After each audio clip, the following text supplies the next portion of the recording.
So here we are. Welcome back to Champions and Legends, the podcast with me, Courtney Wallace. And today we want to talk some football. It's been a while since we've talked football, and a lot has happening. A lot is happening, and apparently a lot is about to happen.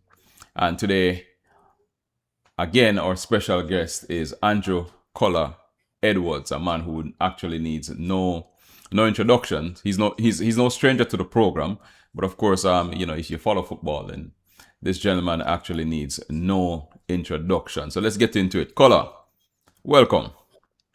Yeah, greetings, Courtney. Thank you very much for having me again, and big up to all of the viewers and listeners out there. Yeah, man. All right, so let's jump into it, Collar, because I was a whole lot of football going on, and a whole lot of football has happened. I know for this weekend, you yourself, you have your big Genesis Cup coming up there in Mandeville. Let me ask you this. I was just looking at it a while ago, and I noticed the timing of the Genesis Cup just before the World Cup.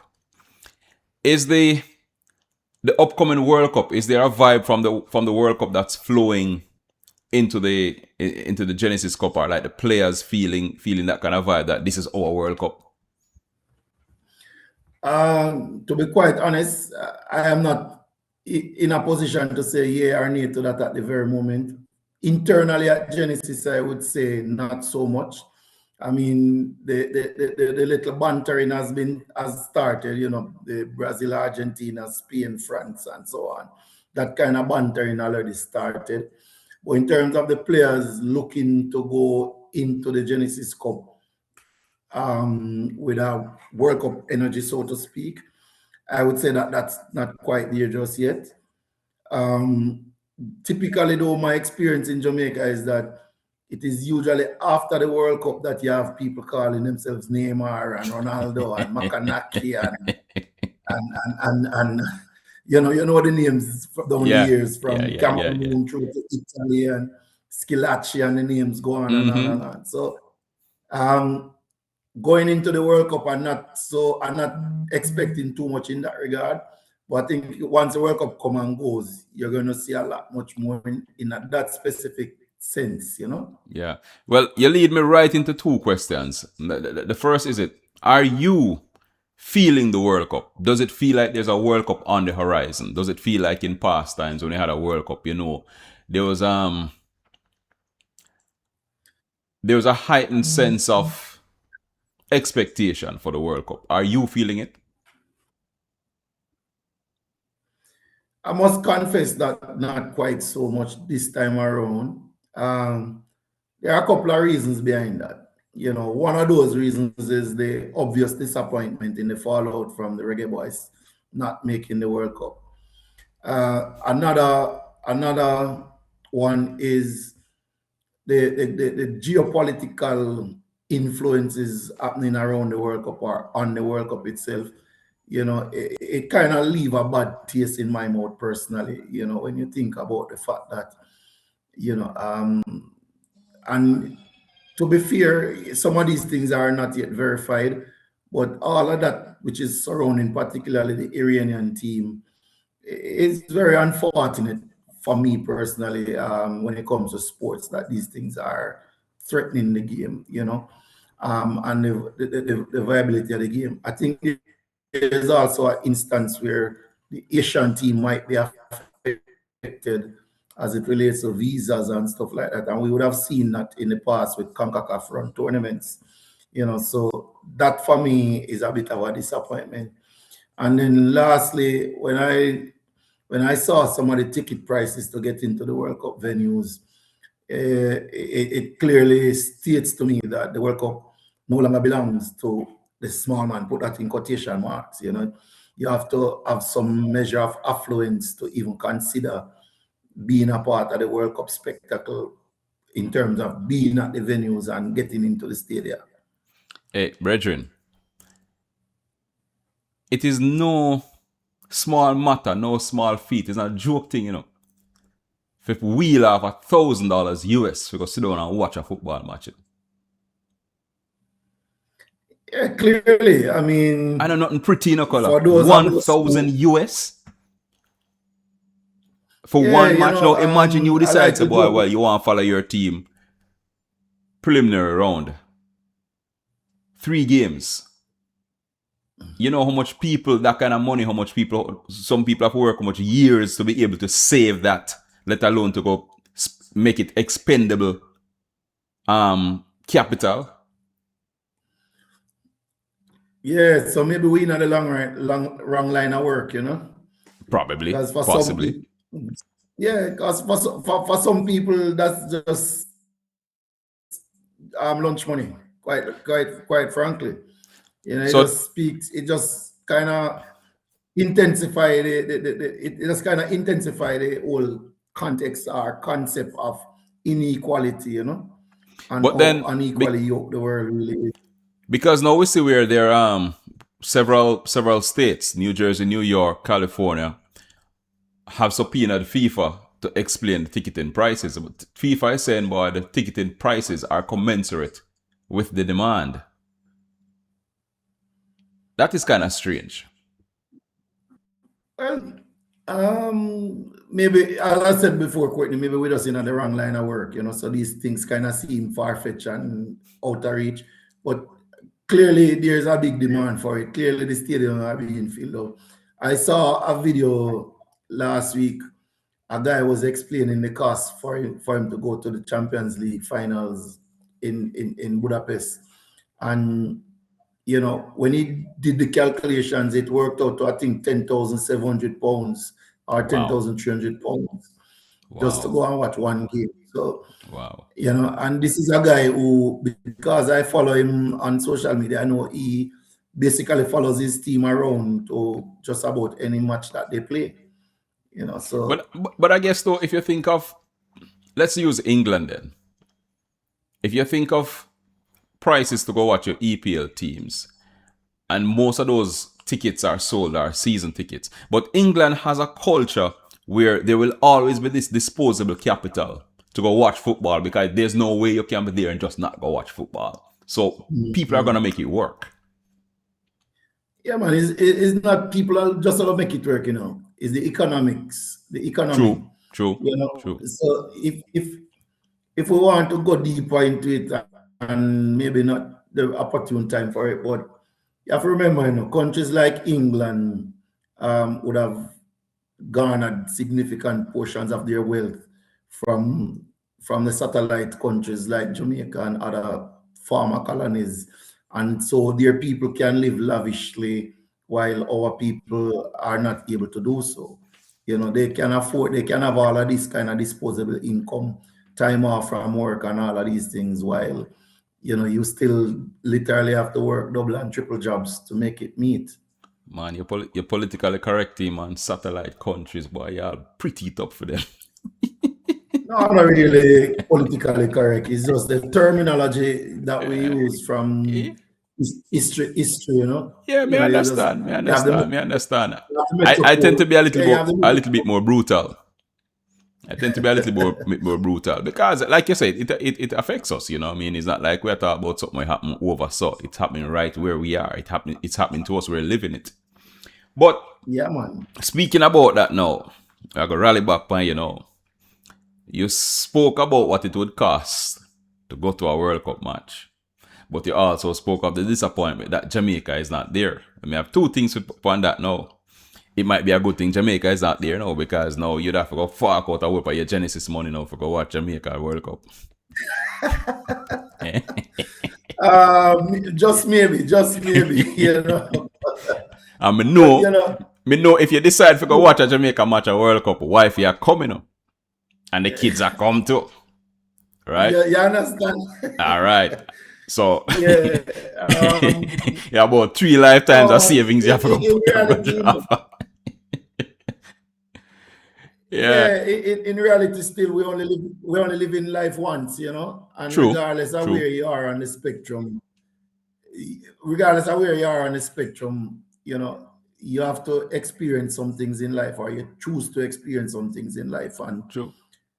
going to a World Cup game certainly would be one of those things that you'd want to tick off of your bucket list, so to speak. Especially if you call yourself a World So Cup fan. If you say you love World Cup, You know, like we who love football. If you call Absolutely. yourself a football fan, then, you know, it's Yeah, like for the man. player, the pinnacle of a player's career. Him can win all the EPLs, all the league trophies, all the FA Cups, all the Champions League.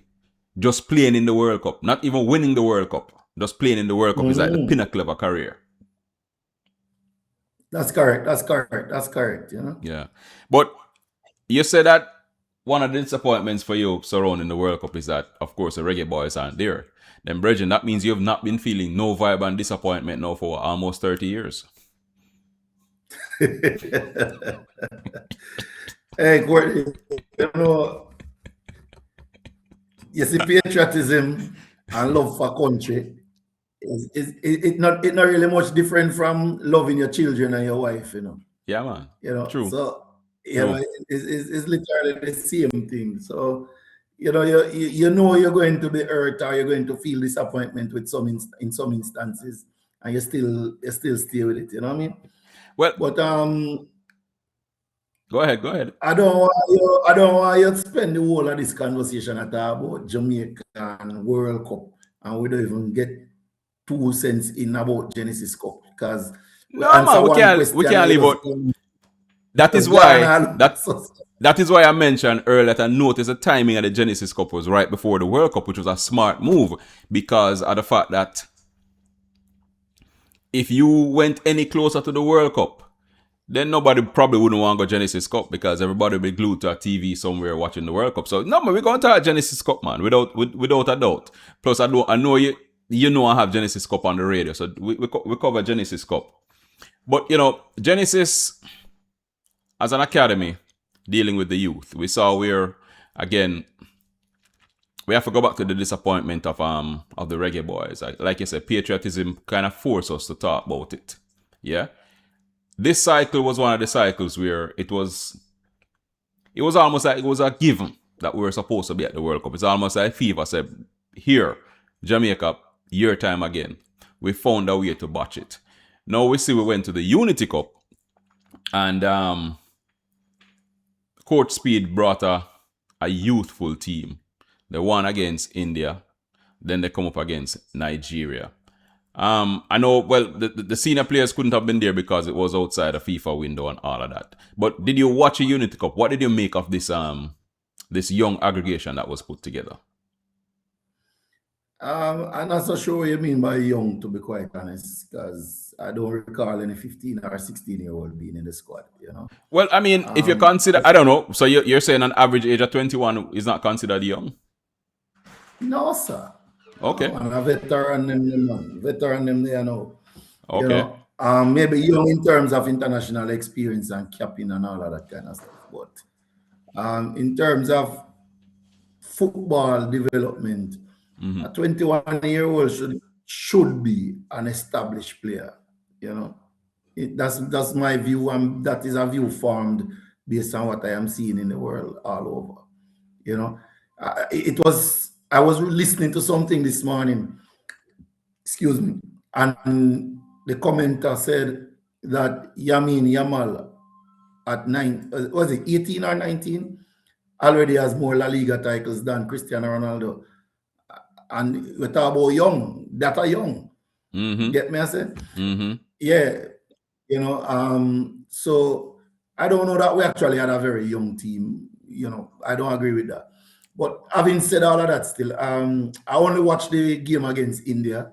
Time didn't allow me to watch the Nigeria game because of work.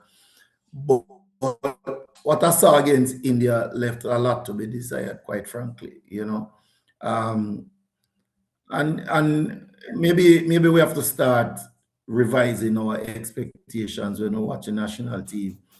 But I Good didn't luck see with any that one. football that inspired me with confidence, to be quite honest. You Yeah, but know, I then mean, when you got when you we're not talking about cricket. We're not talking about cricket or javelin or one of them other outlandish sport that India probably have some prominence in, like handball or so. Talking about football, you know, and I think we struggle to be incisive against the Indian team. I think we showed a lack of intent to play penetrative passes, to dribble penetratively against the defense line, to create spaces in other places. And this is not an India game thing. It has become almost commonplace. You know,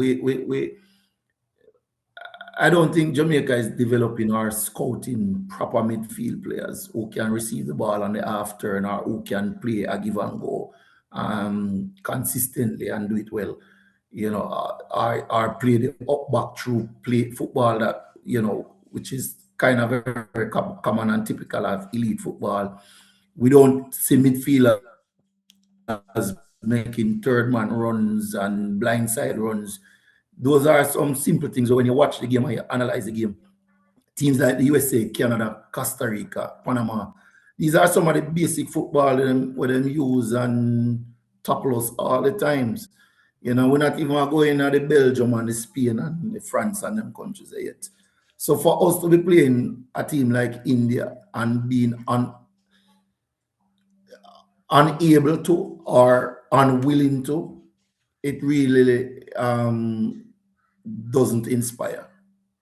Yeah, but Kola, I think certainly for me, what everything you say right now, you sound more like a broken record to me. You sound like you scratch. And I'll tell you why. I've been saying the same thing, and you and I have had this discussion many a times, that for some reason, for all the chatter around Jamaica's football and development and this coach and that coach, the willingness to play the football is just not with a Jamaica team. And I don't care which players you bring there. The willingness to have, because first of all, you cannot dominate a game that you're not possessing the football. That's the first thing. You have to love to have the ball afoot.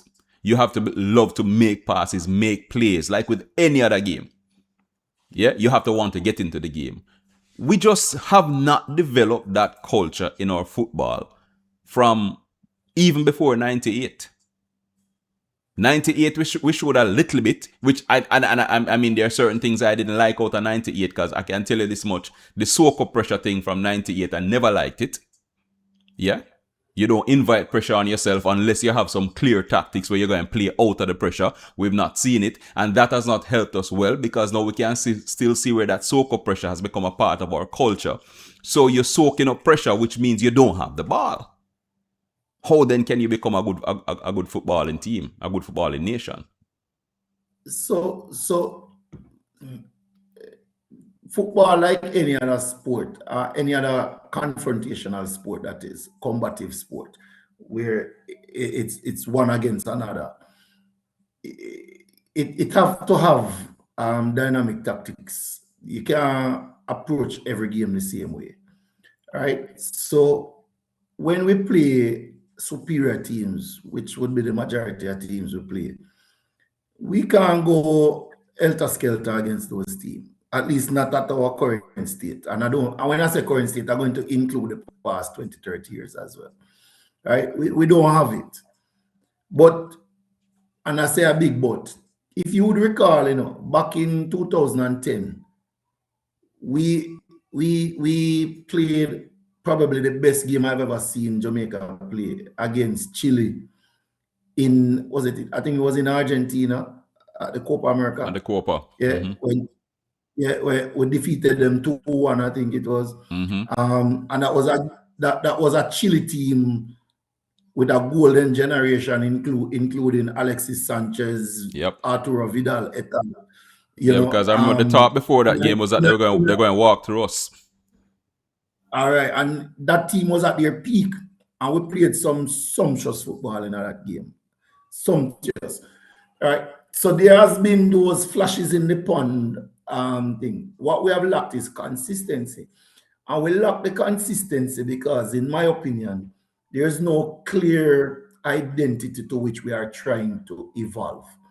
You know, there's no clear identity that guides the way we develop players at Genesis, at Ballers, and all the other academies from a national perspective, within the schools. You know, so everybody basically just doing them own thing, and we find one genius, or we find one this, and we find one piece of pearl over this, and so forth. there's no identity to which everybody is trying to casual things into that pretty picture that is our elite performers at the senior men's level and women level. And that is where I think we are struggling, because most of Jamaica's football is about winning and winning now.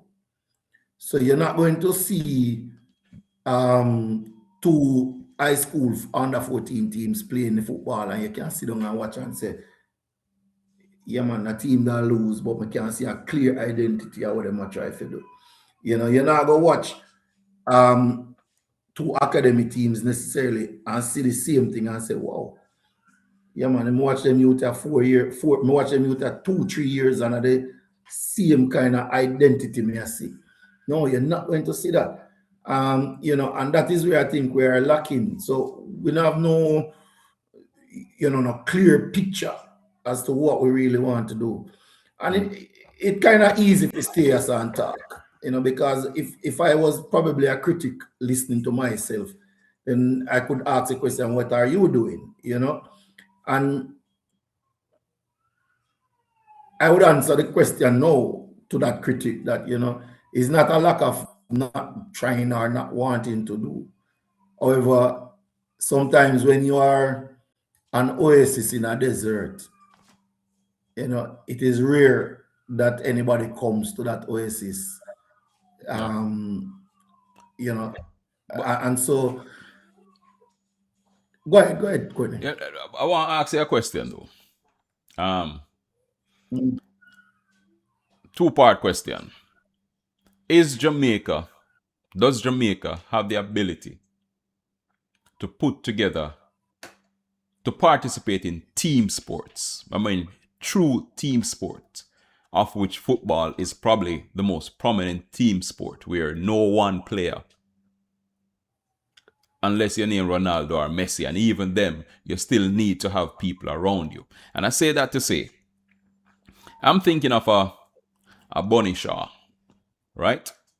Again, arguably the best female player in the world at the moment.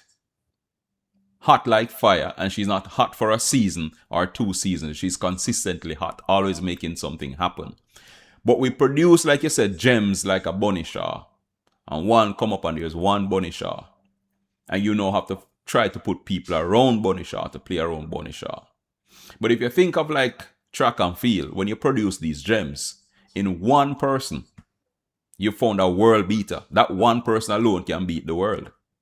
Because no matter how you say you send a team to the World Athletics Championships, you're sending individuals, because when it come on the line to the 100 meter, is you on the track. Yeah, your team not help you for win that. It's all about you. So are we team oriented? Can we actually put together that type of thing where 11 players on the pitch are thinking cohesively in the moment at the same time? Can we do that consistently? To do it consistently requires a cultural revolution. You know,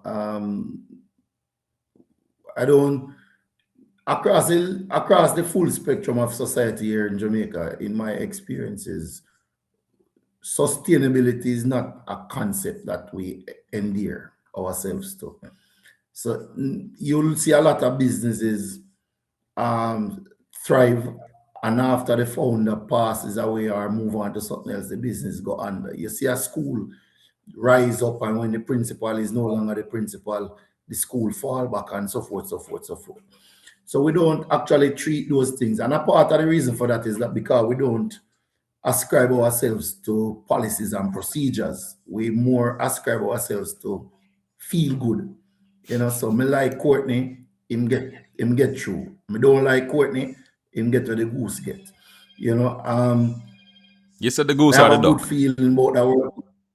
Yeah, you All right, get sorry, go me have on. a good feeling about I have a good feeling about the World Cup campaign. Yeah, me invest my money back at it. Me don't Right? like me not like the World Cup. Me not feel good about the World Cup. Yeah, me not bother put no money back at it.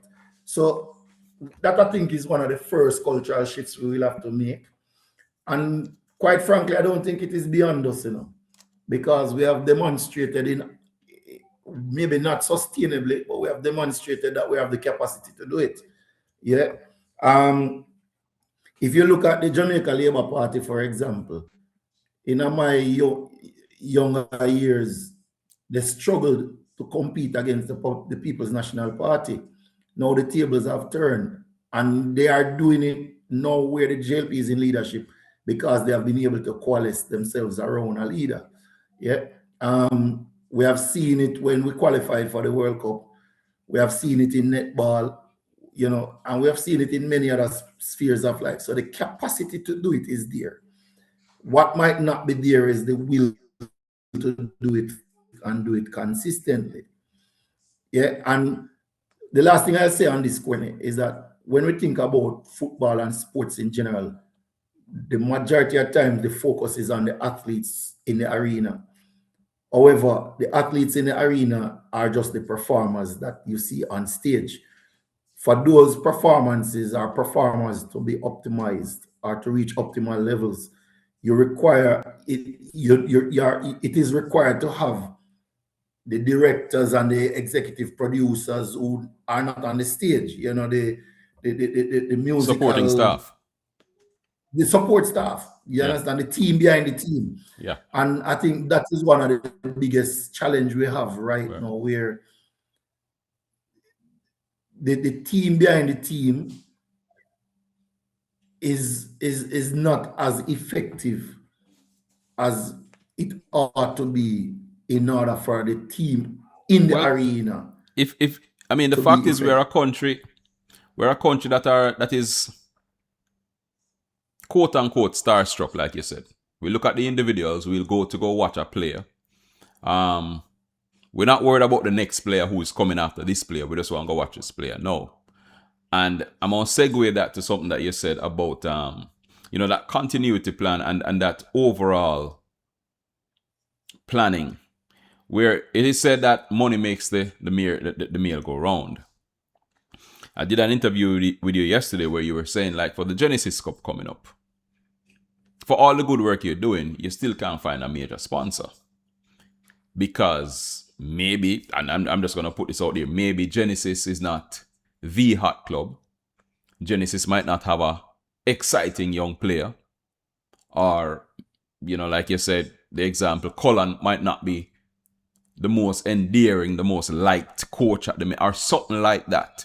So the overall good is lost in the way how we look at things. Like you said, the continuity, the succession planning, the future planning.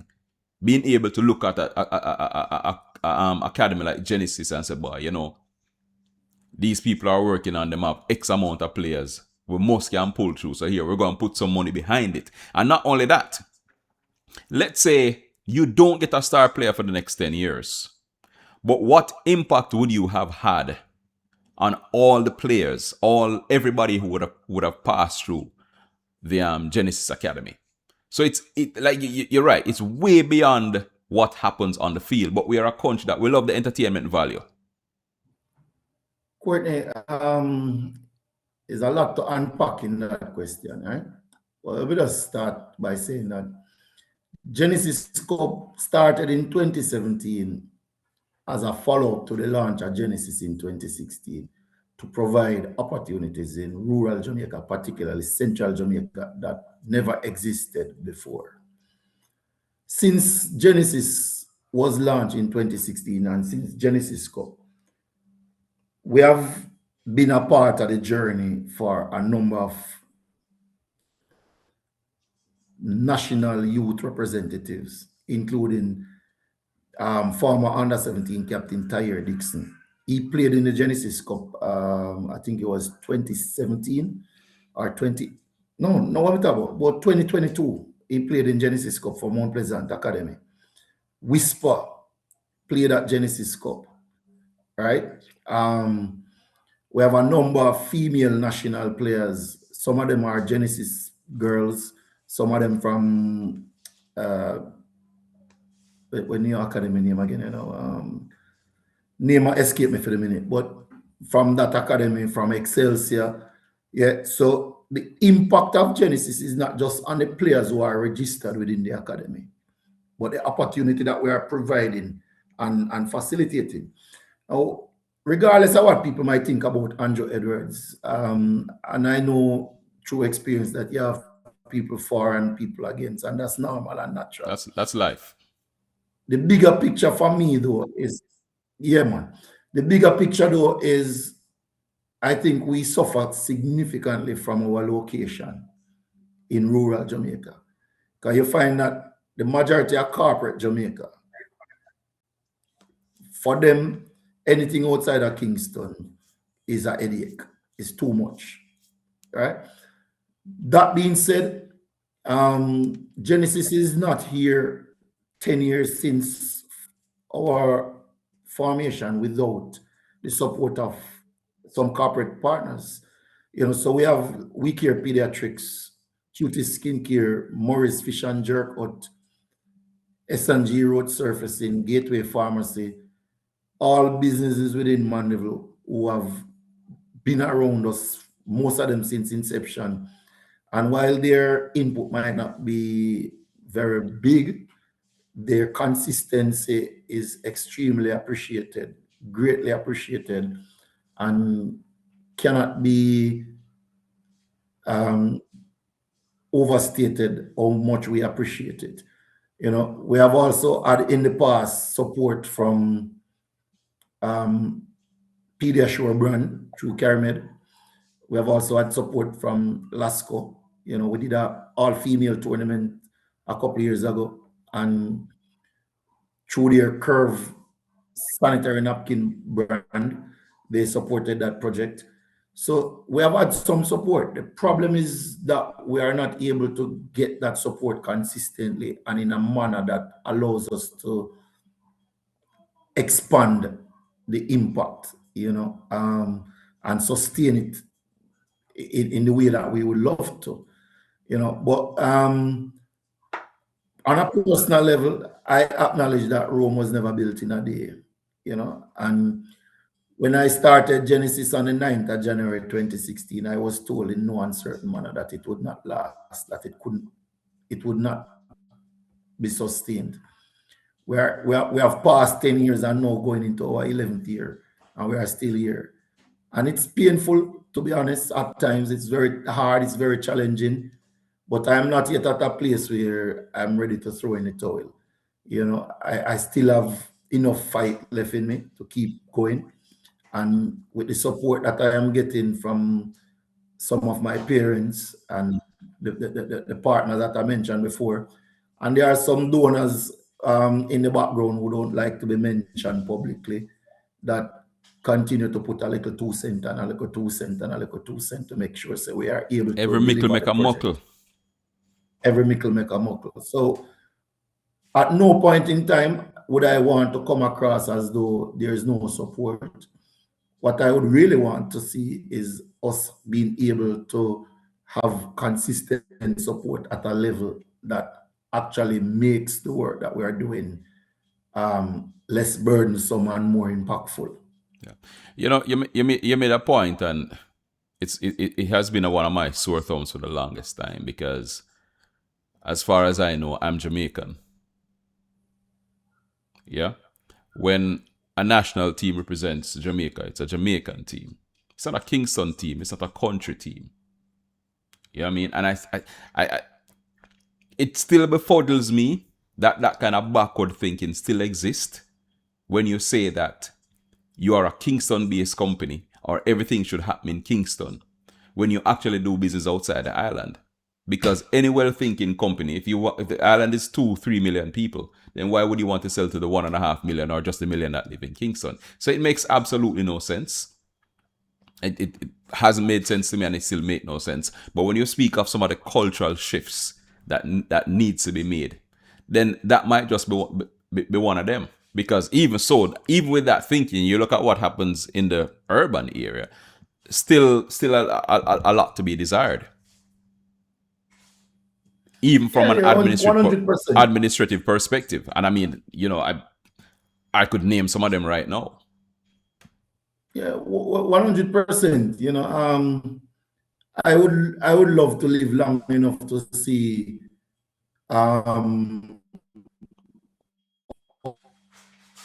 having arenas bearing the names of some of the biggest businesses in Jamaica and sponsored, in a manner similar to the Scotiabank U11 Championships, which we just completed. And I have to use that opportunity here quickly to salute Scotiabank. The Scotiabank Children's U11 Mixed Championships has been around since 2014 in Latin America. They tried to bring it to Jamaica for the first time in 2018. And for whatever reason, it didn't happen. And then COVID came on to Jamaica last year, 2025. And I personally and Genesis have been even more fortunate that we were chosen to execute the project. And that is a project that is hugely impactful in multiple ways. So apart from the football, it stresses inclusivity. So all the teams are comprised of maximum 4 boys and 4 girls. It's a 5-a-side competition.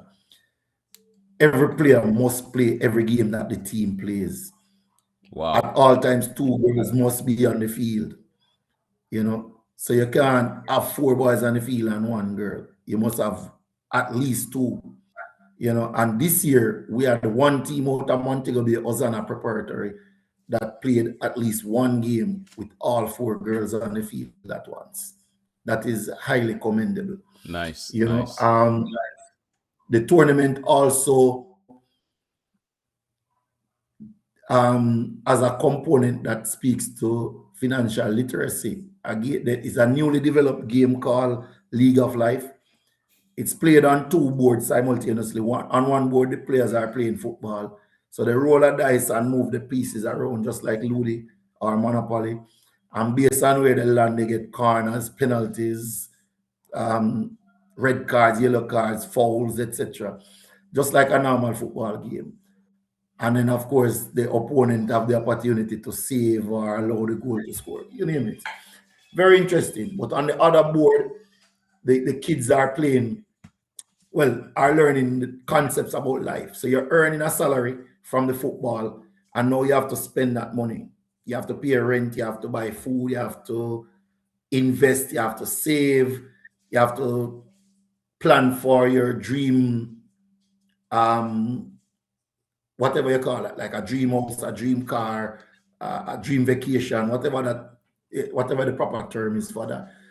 So the kids are learning these things at under 11, and I think that is hugely impactful.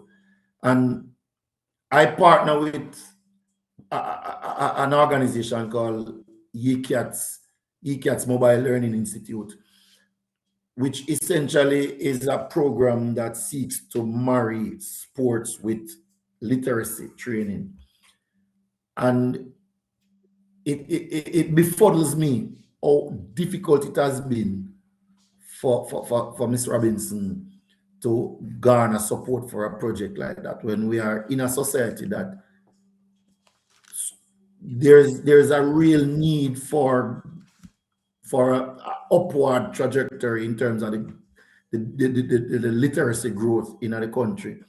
And now we have a project that can marry with things that kids love to do, and especially the boys. And we're struggling to get the support for it.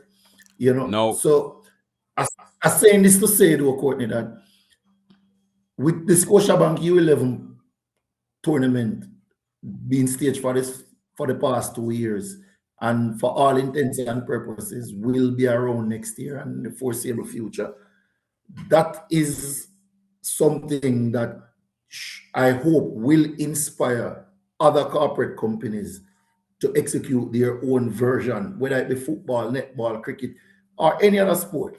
Because the impact is not just in the sports, but in what we call the soft skills in social studies. It's also in the literacy and the numeracy and the financial aspects of things on the Scotiabank side. Another institution could have other intentions that my team and I could very, very happily put together a project for them. So we are hopeful that these things will catch on, and we'll start seeing more opportunities on the field for the young people, and of course for the corporate sponsors to grow and broaden the scope of their brands as well. Kola, is there a way? Well, you don't have to answer now, but can we work out some way that we can bring that game to this platform, even to demonstrate it? Because that sounds like something that I would be more than interested in helping with. Because you remember you mentioned earlier about the satellite countries, the colonization. Yes. Remember now, Yes, man. all of this is historical, We were never meant, a certain set of people were never meant to have financial literacy, let alone to have financial independence. So a program like this, to now change the mindset of U11s and others, I love it. And let's think about how we can bring a demonstration of that board game on the platform. How about that? No problem. Not a problem. I'll explore that and then get back to you on it. All right. Sounds good, man. Yeah, it sounds like big things are happening at Genesis, and of course, the Genesis Cup comes up this weekend, Saturday, Sunday. What is that? The 6th, 7th, 8th? 6th and 7th of June. 6th and 7th of June. But also Genesis is celebrating 10 years of all the wonderful things and more, and then some that Coach Edwards just mentioned. And yes, we come on for talk some World Cup and some Reggae Boys thing. And yes, all the thing that's why I love my work, I love what I do. But Kola, who's your team at the World Cup? Well, Brazil. Well, I'm a traditional Brazilian supporter. Yeah, man. I love Brazil. Yeah. When I'm not cheering for Brazil, I like the Netherlands, Okay. And to be quite honest, in the last 2 editions of the World Cup, well, going back to 2010 actually, I have begun to soften up or get excited about the African teams. So I wouldn't say that I have a set African team just now, but I really do get excited when I see the African teams play, and I really want to see them get to the finals of the World Cup. Well, one of them just beat your team 3-0 on Saturday. But, so, all right, here's the other thing I want to talk about. I mean, that Nigerian team that's in the World Cup. That. Say that again? That Nigerian team that's in the World Cup. Which is true. So, even outside the World Cup, we get beat up 3-0. Not good. Not good. But I have to mention, you speak about the youth. Of course, you mentioned like succession planning and all of that. Now, can you imagine, Kola, Cristiano Ronaldo, Lionel Messi? Now, it's almost like when you think about it, like the money I play ball from we are youth. Like them I play ball from before we born. and are still able to qualify to play at a World Cup number 6. Yeah. That's a seriously outstanding achievement at any level, But as you mentioned earlier on, they are the superstar players, but it's not down to them and them alone, and without a shadow of a doubt, Portugal and Argentina are 2 of the premier countries in terms of talent development, and so we have to recognize that what they are achieving now is not just based on Cristiano and Lionel. It's based on the structure, the policies and the procedures that they would have established 25, 30 years ago that ensures continuity in the development. Well, first the identification and then the development of superb talents in their individual countries. Yeah, but across the major leagues in Europe, these 2 countries export probably second and third to Brazil the most players. But you say that now is a significance to me because, again, when you have great programs, usually they will unearth great players. Because just imagine if Genesis was to produce a Ronaldo-esque or a Messi-esque player that At 40 years old, they're still playing. Just imagine what that says about the program that you'd have started 10 years ago, right? But what it does for the program through 10 years and even 10 years beyond. You see what I'm saying? Yeah, It's a man. great inspiration that you can unearth that talent and develop that talent Well, to Courtney, let me that tell you level. something. Courtney, let me tell you something. I owe no apology whatsoever for saying that talent is not a problem in Jamaica. True. Yeah, True. Absolutely. talent, Absolutely. and is not even just in football. You know, the first time where we turn in Westmoreland was I was on a bus from Savlamar going over to Montego Bay, and the bus stopped to pick up a lady, and just to the right hand side of the road was a river, and the youth them did a jump off of the road into the river, and I raced them one another upstream. And I look on it and I said to myself, Jadon, you know, that boy if you swim upstream in a race. Yeah.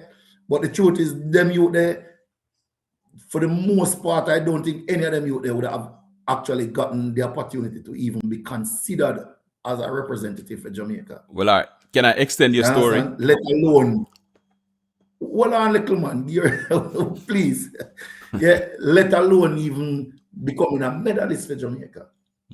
Now, we mentioned already some of the national representatives who would have played at Genesis Cup.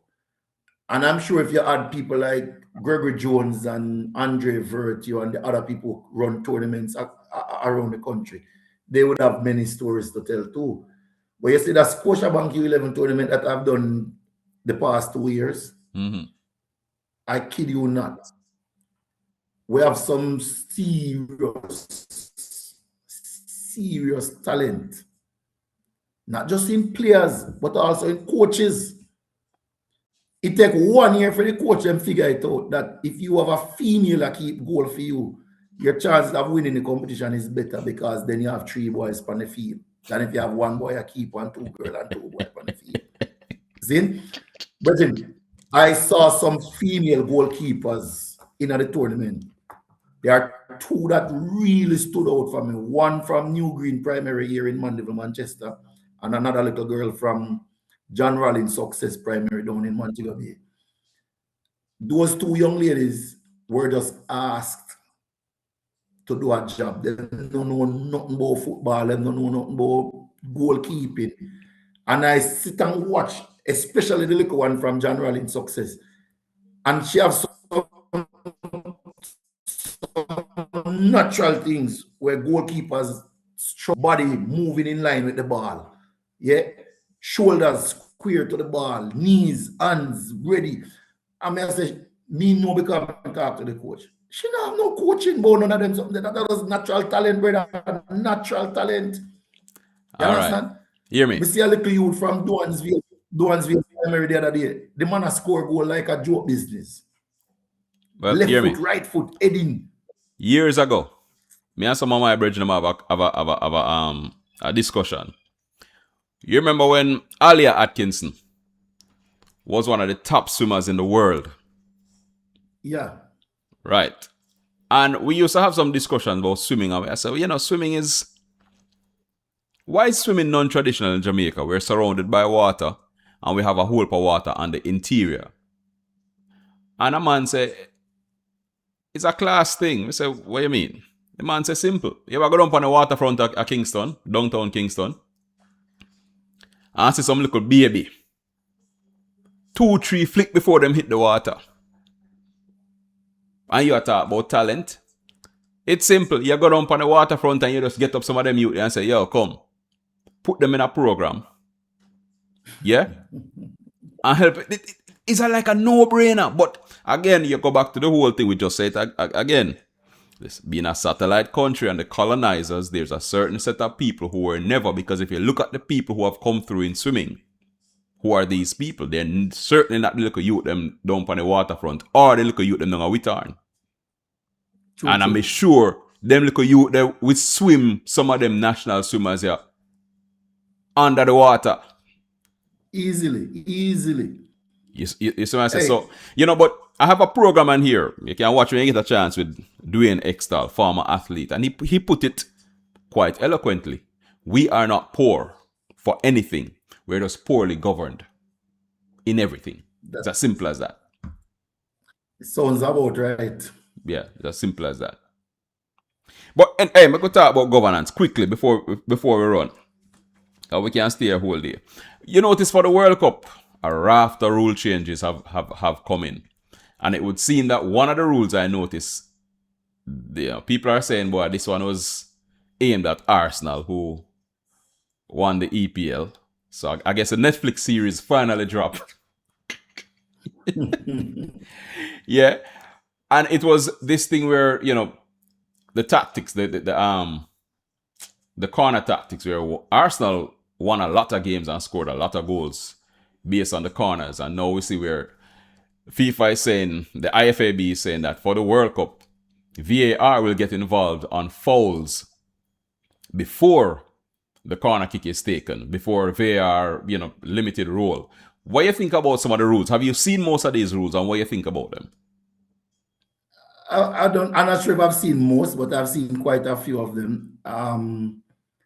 For the most part, I think the rules are designed to ensure that there's more play time in the 90 minutes. Because when you actually dive into the game lasts for 90 minutes, but most games actually have about 60, 66 minutes, 65 minutes of actual in-play time.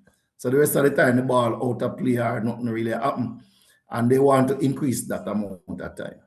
The second part of it is to reduce or remove what they call the dark arts, the time wasting, the slick ways in which you do some time wasting, and to ensure that there's more value for the fans. On the face of it, I really don't have any issue with it because I am more a fan than I am a coach, and I want to enjoy the time I spend. And to be honest, that's one of the reasons I don't like to watch basketball, because it stops too much and too much commercial. You spend more time I watch commercial than you spend I watch basketball. Is your mother hearing you right now? No, she on the road.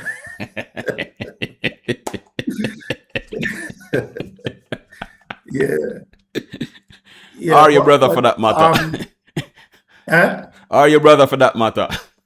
Yeah. The Islander. Yeah. Yeah, man. But I think the rules for the most part are designed to speed up the game and to ensure that more time is spent playing the game than not playing the game.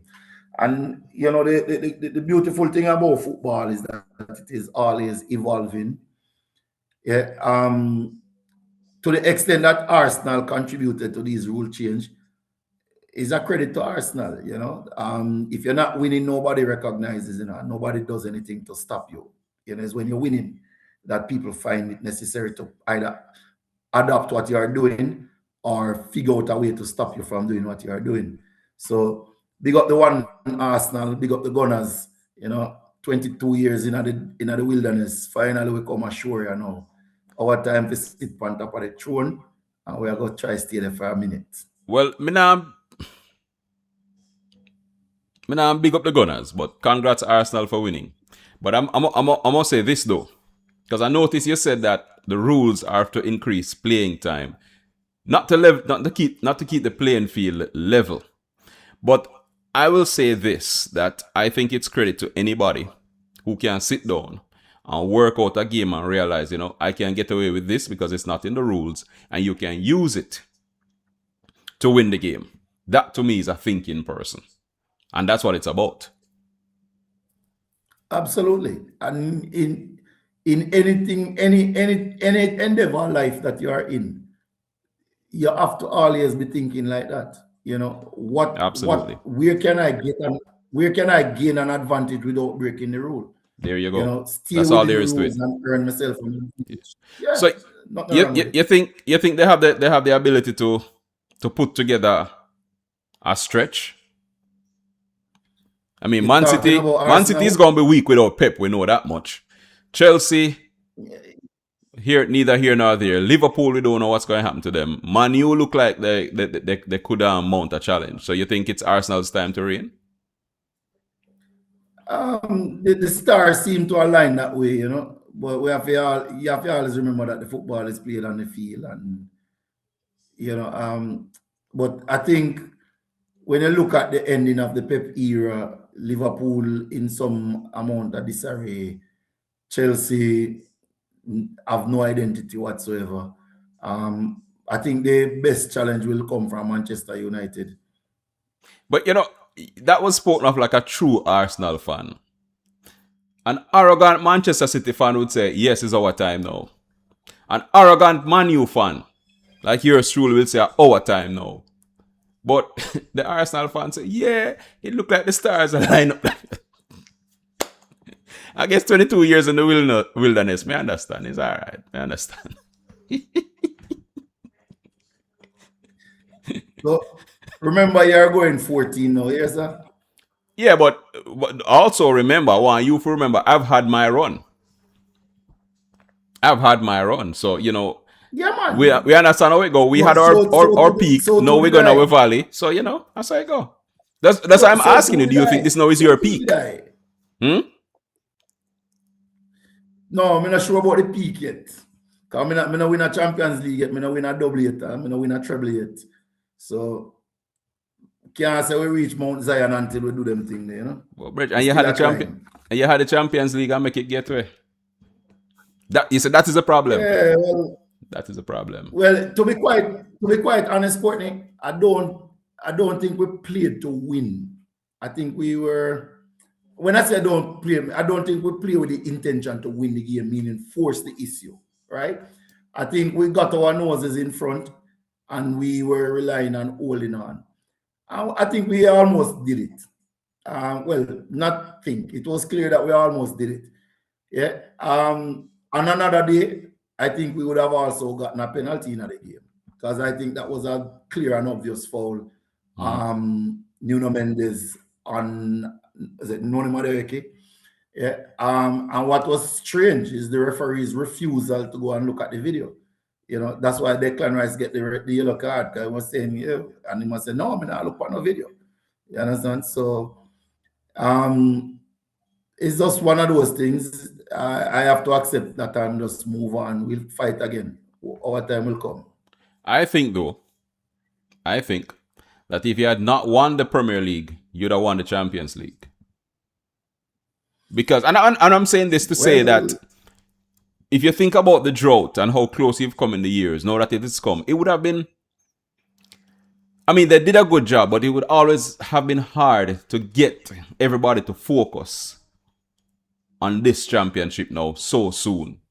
You know, to get to the point where you could dominate the game and do some. So, I mean, like you said, you did well, the team did well, but I think it could have been better had they not had that success so close to this one, to this game. well, that's a possibility. None of us will ever be able to prove or disprove. What we do know is that in terms of attacking quality, we can't match up with PSG. So it would have been foolhardy of us to try and go at them, you know, let's say leather for leather. So I think we played a very good game and it just never worked out for us. As a fan, I would have liked to see a little more intent from us, especially when we got possession of the ball. I don't think our intention was strong enough to try and keep the ball and try and punish PSG. I think we were more happy to just give it back to them and let them go and do what they do. And Hold it's on. a, Who you it's a, it's talking? a tactic. You talking about Arsenal or Jamaica? Yeah, that about Oh, hey. Arsenal matter about Bridget. Yes, man. Yes. Yeah. But you said something earlier, yeah, Hey. which come back around to what I said. If you remember, you know, Jose Mourinho won the Champions League in 2010 with Inter Milan, pretty much doing the exact same thing, right? Only better. He did it better because he won, right? And Jose Mourinho's core philosophy is that, or one aspect of his core philosophy is that a team is most vulnerable when they have the ball. Yes. And I understand that as a coach, because when you have the ball, you open, your structure is less organized and capable of defending. So to give the opponent the ball, knowing that you can protect your goal, is not a bad tactics, you know. It look ugly, it look unattractive, and it is unappealing, but it's a way of getting the job done. Yeah, but like you said before, you're a fan. And you want to football, you don't want to 66 minutes of ball, you want to 90 minutes of ball. Now, for me as a fan, especially when it comes on to teams that were in my blood, I want to see like 30-40 or 30-70 rather. Is not something I want to see. Give me 40 and little bit, but the 30 and the 20% possession, no. Because you're inviting pressure. And if you're doing that over 90 minutes, color, you're now allowing the opponent can work you out, you know, at some point in time. You can try to bend but don't break tactic. Yeah, we understand that. But when you have a score, if you only have the ball 30% of the time, when are you going to score to win the game? Hope forget the Arsenal corner. You don't need to score to win. Yeah, man. A corner is a part of the game, you know. Yeah, but that's what I'm saying. You're hoping something will happen. Like, hold on, Courtney, stick up in. Do you recall that Italy won the World Cup in 2006 without scoring a goal from open play? True. Yeah. But hold on now. Is that a tactic as a coach? Is that a tactic that you would try to coach over the long term? Is that something you would hope to happen over the long term? That is the pinnacle. Hold on, man. That is the pinnacle of football achievement. You agree? You True. agree? Oh, okay. How much World Cup title Italy have? 4. You understand what I'm saying to you? So, at the end of the day, had I not mentioned that a while ago, you probably would have missed it. And I assure you, 90% of fans in the world don't know that. People don't care about that, you know. People care about winning. You understand? Well, again, Kola, as a tactician, if you can find a tactics that you can pass on to your players and to your team and you can make it work and you win, of course, you win. The objective is to win. There you go. But when you can't find a tactic, you're not winning anything. Well, that now is a whole different argument. Then I say it up, whole different argument. Remember, find something to make you win. Holland don't win a World Cup yet, you know. Holland don't win a World Cup yet, you know. Which is true. The founders of total football have not won a World Cup yet. Yeah? Which is true. The magical Magyars were regarded as one of the best teams ever to play football in the world. And then flop at the World Cup. Which is true. Which is true. Like you said, but you said it before. And we always said, from when youth come up, we always said the ball is round. But one thing, the ball is round and it bounces. You better find a way to make it roll your way and bounce your way. Then so you go, master. That's why I'm the Premier League champions, and you are criticized the champion. Hey, now let me tell you something, brother. I tell you, I'll give you your props, you know. But I tell you this, I have more than reason to be proud. How much we finished last year?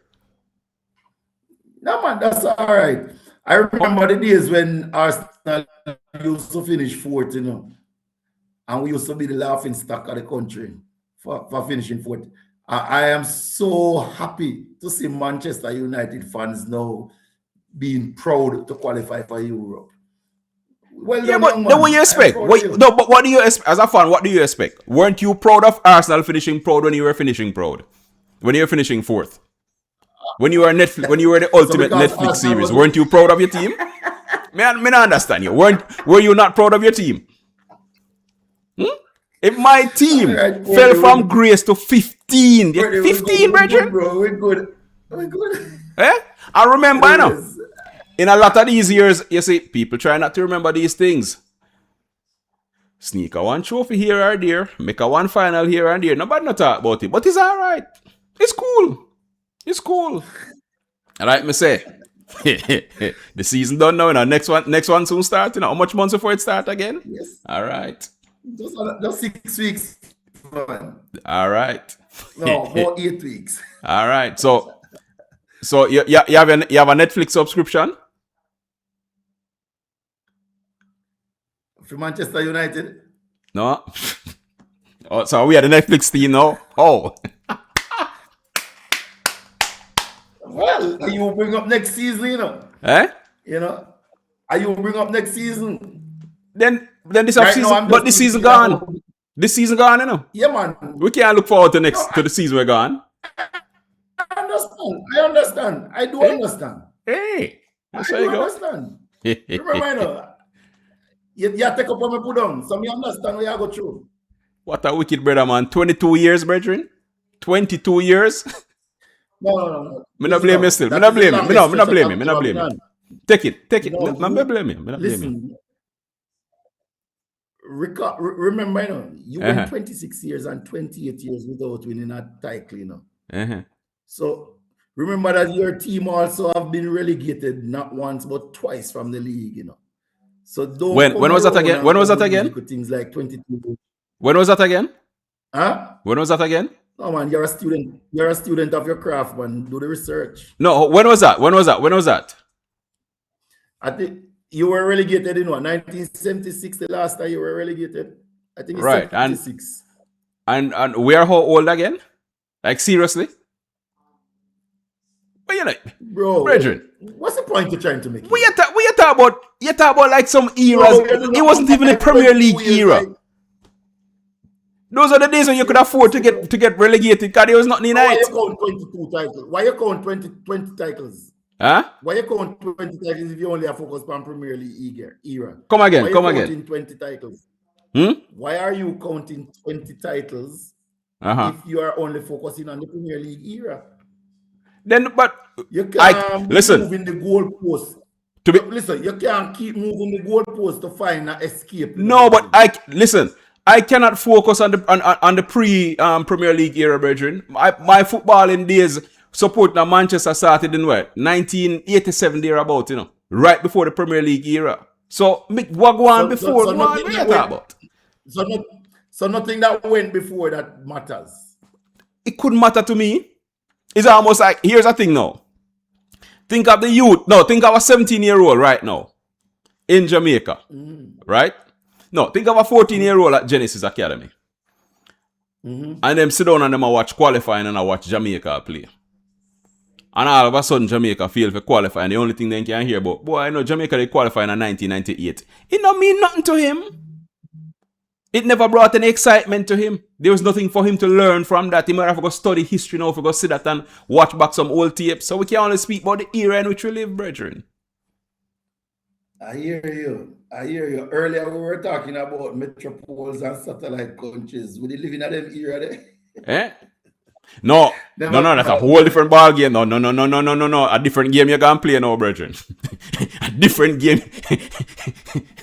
A sword fight you're going into, you know. Different. Whole different.